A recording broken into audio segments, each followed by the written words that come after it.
लय अवघड असतं भाऊ. ती वेळ येईन मग ती वेळ येऊन द्यायची नाही. तुम्हाला क्लिअर सांगतोय मी. तुमची आंदोलन हाताळण्याची पद्धत ही मला चांगली माहिती. तुम्हाला वाटत असं हे खेड्यातलं हे असं कसं काय मी सगळ्या आंदोलनांचा जवळपास विचार केलेला आहे. तुम्हाला मराठ्यांना आरक्षणापासून बाजूला ठेवून एक 2-4 मिनटं जास्तीचे घेतो.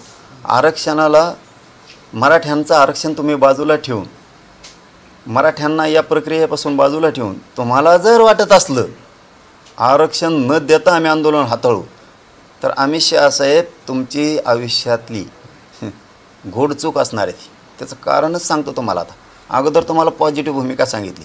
तुम्ही गुडीगुलेबाने हाताळावं मराठ्यांचं आंदोलन, मराठ्यांना आरक्षण द्यावं. तुम्हाला सत्तेपासून कोणीच रोखू शकत नाही. कोणीच रोखूच शकत नाही आणि तुम्हाला कोणी सत्तेपासून हटवू शकत नाही. पण तुम्ही जर मराठ्याला बाजूला ठेवलं तर गणित नाही. तुम्हाला जे काय यंत्र आणायचे ते जरी आणले तरी तुम्ही संविधानाच्या पदावर बसू शकत नाही या महाराष्ट्र. हे क्लिअर केलं. आता तुम्हाला जर दुसऱ्या पद्धतीने हाताळायचं असलं, ही एक पद्धत झाली. तुमच्याकडे एक दुसरी आणखीन एक पद्धती आहे, ती मराठ्यांबाबत राबवू नका. तुम्ही आमचं नाव घेतलं आहे म्हणून. मी काय तुमचं कवा नाव घेतलेलं नाही, माझ्या समाजाने घेतलेलं नाही. तुम्ही तिकडं खड्ड्यात पडा, उताने पाताने पडा, तिकडं मारा, काही देणं घेणं नाही आम्हाला. आम्ही तुमचं नाव नाही घेतलं, पण तुम्ही माझ्या मराठ्याचं नाव घेतलं. गुर्जर पटेल म्हणजे गुजरातचे यांचं आंदोलन हाताळलं, तसं आम्ही मराठ्यांचंही आंदोलन हाताळू. तुम्ही जर त्या पद्धतीने हाताळाल तुमच्या पद्धतीने. तुमची पद्धत म्हणजे काय? कष्ट लोकांनी करायचं आणि लोणी आपण खायचं.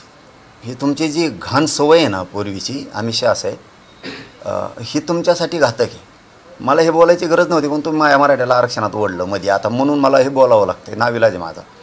कारण तुम्ही प्रत्येक वेळेस तुमच्या स्टाईलनं कामं केलेले हाताळलेले. जसं की उदाहरण म्हणून देतो. जसं की भाजपासाठी रक्त अंगातलं पूर्ण संपवून घेतलं. वाजपेयी साहेब आहेत, त्याच्यानंतर आडवाणी साहेब आहेत, त्यानंतर जॉर्ज फर्नांडिस आहेत, त्याच्यानंतर अरुण जेटली साहेब आहेत, व्यंकय्या नायडू साहेब आहेत, त्याच्यानंतर आपले प्रमोद महाजन साहेब आहेत, सुषमा स्वराज आहेत. असे जी एक टीम होती पूर्वीची, अशोक सिंगल, मला वाटतं प्रवीण तोगडिया, मुरली मनोहर जोशी, ही जे मोठमोठाले टीम होत्या. मला वाटतं रामजेठ मलानीसुद्धा बहुतेक त्या याच्यामधलेच आहेत. ह्या लोकांनी स्वतःचा ध्येय झिजवला. अमित शहा असं आहे ते तुमचं कुटुंब होतं म्हणून तुमचं साधलं. मराठ्यांचं आंदोलन तसं नाही हाताळायचं.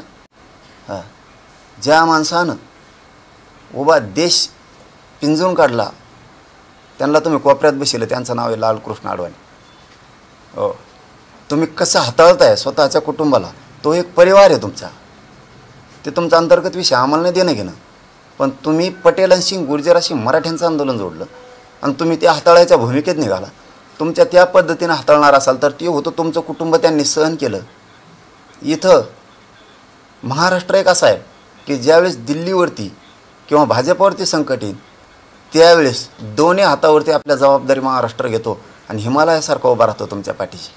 त्या महाराष्ट्रातल्या मराठ्याशी जर तुमची इतकी वाईट नियत असेल आंदोलन हाताळण्याची त्या पद्धतीनं की तुम्ही तसं हातोळं म्हणजे हटू, म्हणजे ज्यांना कुणाला पंतप्रधान व्हायचं आहे त्यांना होऊ द्यायचं नाही, ज्यांना कुणाला पुढं जायचं आहे त्याला जाऊ द्यायचं नाही. जो कोणी रेसमध्ये पंतप्रधानाच्या त्याला 2-3 दिवस ठेवायचं. उदाहरणार्थ मनोहर पर्रीकर हे ज्या वेळेस काम करायचे त्यावेळेस त्या रेसमध्ये आले की तुम्ही त्यांना बरोबर हाताळायचं. म्हणजे तुमची हाताळण्याची पद्धत सांगतो ती मराठ्यात वापरायची नाही.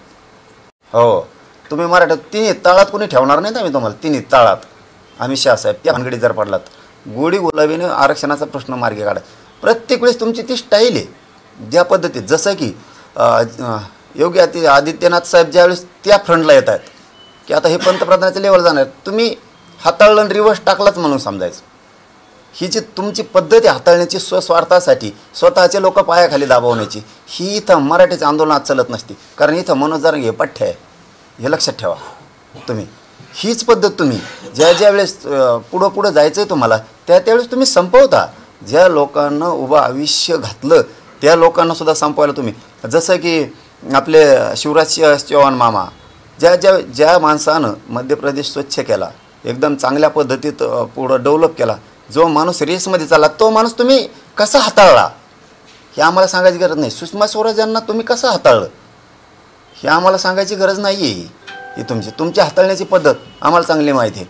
ज्यावेळेस नितीन गडकरी साहेब त्या स्टेजला जाणार आहे त्यावेळेस कसं हाताळायचं हे आम्हाला चांगलं माहिती. तुम्हाला तुमच्या स्वार्थासाठी तुम्ही ज्यानं तुम्हाला मोठं केलं त्याचं नाव न घेण्याऐवजी ज्यांनी तुमचा भाजपरूपी संसार मोठा केला, ज्यांनी योगदान दिलं त्याचं नाव तुमच्या तोंडातून चांगलं निघण्याऐवजी तुमचं दुसऱ्याचं निघतं की ज्यांनी तुम्हाला विरोध केला आहे त्याला म्हणताय तुम्ही आम्ही त्यांच्या कणगुळीला धरून राजकारण शिकलो आहे. म्हणजे तुमची हाताळण्याची पद्धत दोघांची ही आम्हाला चांगली माहिती. तुम्ही माझ्या मराठीवर बोललात म्हणून मला तुमच्यावरती बोलायची वेळ आली.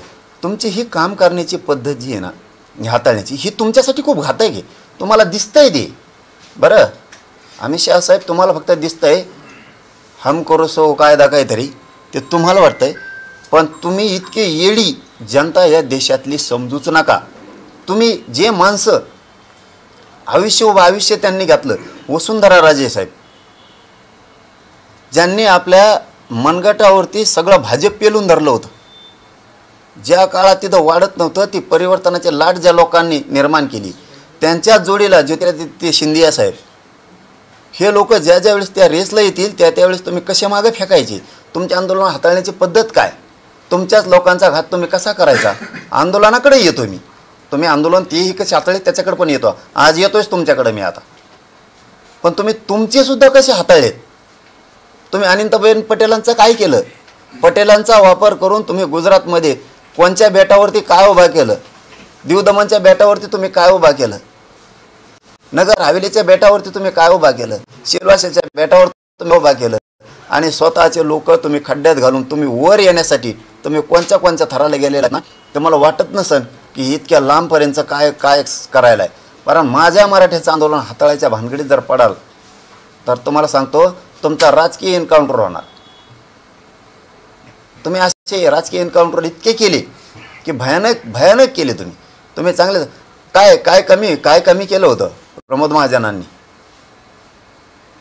कुठं कमी पडली होती ती, कुठं लालकृष्ण अडवाणी कमी पडले होते, कुठं मनोहर जोशी कमी पडली, मुरली मनोहर जोशी काय कमी पडले, हे लोक सुषमा स्वराजांनी काय कमी पडले, कोणचे लोक तुम्ही पुढे आणले आणि लगेच मागं घातले. तुम्ही प्रत्येक जागेवर हीच सिस्टम केली. तुम्ही हरियाणा झारखंडला तेच केलं, तुम्ही गोव्यातही हेच केलं, तुम्ही कर्नाटकाला पण हीच सिस्टम राबवली, तुम्ही तामिळनाडूला हेच केलं.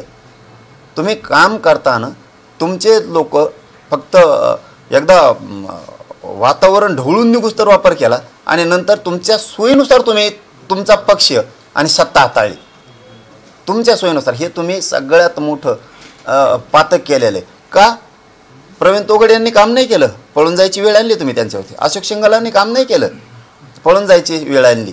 हिंदू राष्ट्र सेनेसारख्या असं मोठमोठ्या विश्व हिंदू परिषद, बजरंग दल सारख्या लोकांनी तुमच्या पक्षासाठी तुमच्यासाठी काय नाही काम केलं. या लोकांनी जेलं नाही भोगली तरी तुम्ही असं हाताळलं की त्या लोकांवरती वाईट परिस्थिती आज. ही तुमची काम